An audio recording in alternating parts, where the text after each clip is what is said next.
ನಮಸ್ತೆ ವೀಕ್ಷಕರೇ, ನಾನು ಈ ದಿನ ಕೇವಲ 5 ನಿಮಿಷದಲ್ಲಿ ಒಂದು ಸ್ನ್ಯಾಕ್ಸ್ ಮಾಡೋದು ಹೇಗೆ ಅಂತ ತೋರಿಸ್ಕೊಡ್ತಾ ಇದ್ದೀನಿ. ಈ ಸ್ನ್ಯಾಕ್ಸ್ನ 1 ತಿಂಗಳು ತನಕ ಇಟ್ಟು ತಿನ್ನಬಹುದು. ತುಂಬಾ ರುಚಿಯಾಗಿರುತ್ತೆ ಮತ್ತು ಅಷ್ಟೇ ಗರಿ ಗರಿಯಾಗಿರುತ್ತೆ. ಈ ಸ್ನ್ಯಾಕ್ಸ್ನ ನೀವು ಸಂಜೆ ಟೀ ಅಥವಾ ಕಾಫಿ ಜೊತೆ ತಿನ್ನಲಿಕ್ಕೆ ತುಂಬಾ ರುಚಿಯಾಗಿರುತ್ತೆ. ಹಾಗೆ ನಿಮಗೆ ಈ ವಿಡಿಯೋ ಇಷ್ಟ ಆದರೆ ಪ್ಲೀಸ್ ವಿಡಿಯೋನ ಲೈಕ್ ಮಾಡಿ ಮತ್ತು ಚಾನಲ್ಗೆ ಸಬ್ಸ್ಕ್ರೈಬ್ ಮಾಡಿ. ಈಗ ಕೇವಲ 5 ನಿಮಿಷದಲ್ಲಿ ದಿಢೀರಾಗಿ ಒಂದು ಸ್ನ್ಯಾಕ್ಸ್ ಯಾವ ರೀತಿ ಮಾಡೋದು ಅಂತ ನೋಡ್ಕೊಳ್ಳೋಣ ಬನ್ನಿ. ಮೊದಲು ಒಂದು ಬೌಲ್ಗೆ 1 ಕಪ್ಪಷ್ಟು ಮೈದಾ ಹಿಟ್ಟು ಹಾಕೊಂಡಿದ್ದೀನಿ. ನಂತರ 1 ಟೀ ಸ್ಪೂನ್ ಅಚ್ಚ ಖಾರದ ಪುಡಿ ಹಾಕೊಳ್ತಾ ಇದ್ದೀನಿ. ನಿಮಗೆ ಖಾರ ಜಾಸ್ತಿ ಬೇಕು ಅಂತ ಅಂದರೆ ಅಚ್ಚ ಖಾರದ ಪುಡಿ ಪ್ರಮಾಣ ಕೂಡ ಜಾಸ್ತಿ ಮಾಡ್ಕೊಳ್ಳಿ. ಈಗ ಅರ್ಧ ಟೀ ಸ್ಪೂನ್ ಅಷ್ಟು ಅಜ್ವೈನ್ ಹಾಕೊಳ್ತಾ ಇದ್ದೀನಿ, ಅಥವಾ ಓಂ ಕಾಳು ಅಂತಾರೆ ಕನ್ನಡದಲ್ಲಾದರೆ, ಅದನ್ನು ಅರ್ಧ ಟೀ ಸ್ಪೂನ್ ಹಾಕೋಬೇಕಾಗತ್ತೆ. ನಂತರ ರುಚಿಗೆ ತಕ್ಕಷ್ಟು ಉಪ್ಪು ಹಾಕಿ ಚೆನ್ನಾಗಿ ಮಿಕ್ಸ್ ಮಾಡ್ಕೊಳ್ತಾ ಇದ್ದೀನಿ. ಈಗ ಚೆನ್ನಾಗಿ ಮಿಕ್ಸ್ ಮಾಡಿದ ನಂತರ 2 ಟೇಬಲ್ ಸ್ಪೂನ್ ಅಷ್ಟು ಕಾಯಿಸಿರುವಂಥ ಬೆಣ್ಣೆ ಹಾಕೊಳ್ತಾ ಇದ್ದೀನಿ. ಬೆಣ್ಣೆನ ಚೆನ್ನಾಗಿ ಬಿಸಿ ಮಾಡಿ ನಂತರ ಮೈದಾ ಹಿಟ್ಟಿಗೆ ಹಾಕ್ಕೊಂಡು ಈ ರೀತಿ ಸ್ಪೂನಲ್ಲಿ ಮಿಕ್ಸ್ ಮಾಡ್ಕೊಳ್ಳಿ. ಮೊದಲು ಈ ರೀತಿ ಸ್ಪೂನಲ್ಲಿ ಮಿಕ್ಸ್ ಮಾಡಿದ ನಂತರ ಕೈಯಲ್ಲಿ ಮಿಕ್ಸ್ ಮಾಡ್ಕೊಳ್ಳಿ. ಯಾಕೆ ಅಂತಂದರೆ ಬೆಣ್ಣೆ ತುಂಬ ಸುಡ್ತಾ ಇರುತ್ತೆ, ಅದಕ್ಕೋಸ್ಕರ ಈ ರೀತಿ ಸ್ಪೂನಲ್ಲಿ ಮಿಕ್ಸ್ ಮಾಡಿಕೊಂಡು ನಂತರ ಕೈಯಲ್ಲಿ ಮಿಕ್ಸ್ ಮಾಡ್ಕೊಳ್ತಾ ಇದ್ದೀನಿ. ಈಗ ನೋಡಿ, ಬೆಣ್ಣೆ ಮತ್ತು ಮೈದಾ ಹಿಟ್ಟು ಚೆನ್ನಾಗಿ ಮಿಕ್ಸ್ ಮಾಡಿ ಇಟ್ಕೊಂಡಿದ್ದೀನಿ. ಈ ರೀತಿ ಬೆಣ್ಣೆನ ಮೊದಲು ಚೆನ್ನಾಗಿ ಮಿಕ್ಸ್ ಮಾಡ್ಕೊಳ್ಳಿ, ನಂತರ ಅಷ್ಟೇ ನೀರನ್ನು ಹಾಕ್ಕೊಂಡು ನಿಧಾನಕ್ಕೆ ಹಿಟ್ಟನ್ನು ಕಲಿಸ್ಕೊಳ್ತಾ ಬನ್ನಿ. ಚಪಾತಿ ಹಿಟ್ಟಿಗೆ ಯಾವ ರೀತಿ ಹಿಟ್ಟನ್ನು ಮಾಡ್ಕೊಳ್ತೀರಾ ಅದೇ ರೀತಿ ಈ ಹಿಟ್ಟನ್ನು ಕಲಿಸ್ಕೋಬೇಕಾಗತ್ತೆ. ತುಂಬ ತೆಳುವಾಗಿ ಮಾಡಬೇಡಿ ಅಥವಾ ತುಂಬ ಗಟ್ಟಿಯಾಗೂ ಇರೋದು ಬೇಡ. ನೋಡಿ, ಈ ಕನ್ಸಿಸ್ಟೆನ್ಸಿಯಲ್ಲಿ ಹಿಟ್ಟಿದ್ರೆ ಸಾಕು. ಈಗ ಕಲಸಿರುವಂಥ ಹಿಟ್ಟನ್ನು 2 ಭಾಗವಾಗಿ ಮಾಡಿ ಇಟ್ಕೊಳ್ತಾ ಇದ್ದೀನಿ. ನಂತರ ಲಟ್ಟಣಿಗೆಯಲ್ಲಿ ಲಟ್ಟಿಸ್ಕೊಳ್ತಾ ಇದ್ದೀನಿ.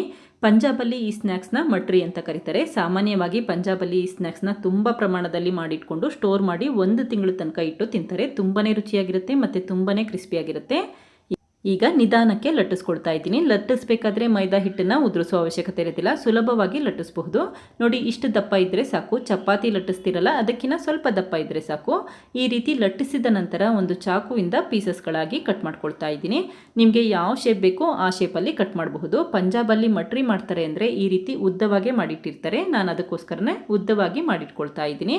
ಈಗ ಮಧ್ಯಭಾಗದಲ್ಲಿ ಮತ್ತೆ ಕಟ್ ಮಾಡಿಟ್ಕೊಳ್ತಾ ಇದ್ದೀನಿ. ನಿಮಗೆ ಜಾಸ್ತಿ ಉದ್ದವಾಗಿ ಬೇಕು ಅಂತ ಅಂದರೆ ಕಟ್ ಮಾಡೋ ಅವಶ್ಯಕತೆ ಇರೋದಿಲ್ಲ.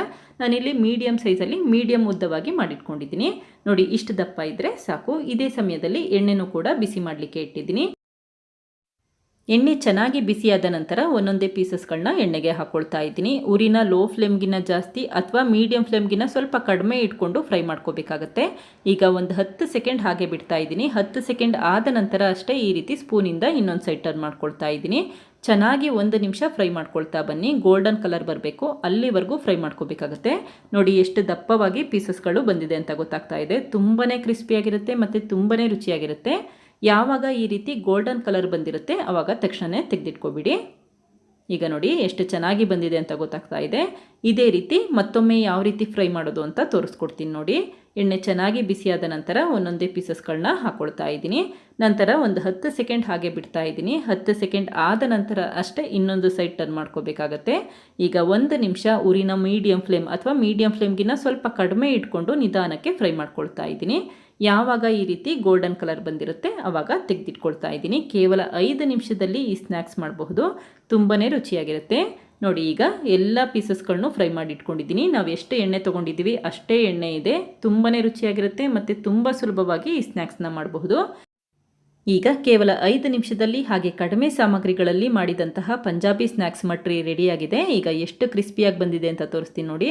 ತುಂಬಾ ಕ್ರಿಸ್ಪಿಯಾಗಿರುತ್ತೆ ಮತ್ತು ತುಂಬಾ ರುಚಿಯಾಗಿರುತ್ತೆ. ನೀವು ಕೂಡ ಒಮ್ಮೆ ಪ್ರಯತ್ನಿಸಿ, ಖಂಡಿತ ಇಷ್ಟಪಡ್ತೀರಾ. Thank you. ಲೈಕ್ ಮಾಡಿ ಮತ್ತು ಸಬ್ಸ್ಕ್ರೈಬ್ ಮಾಡಿ.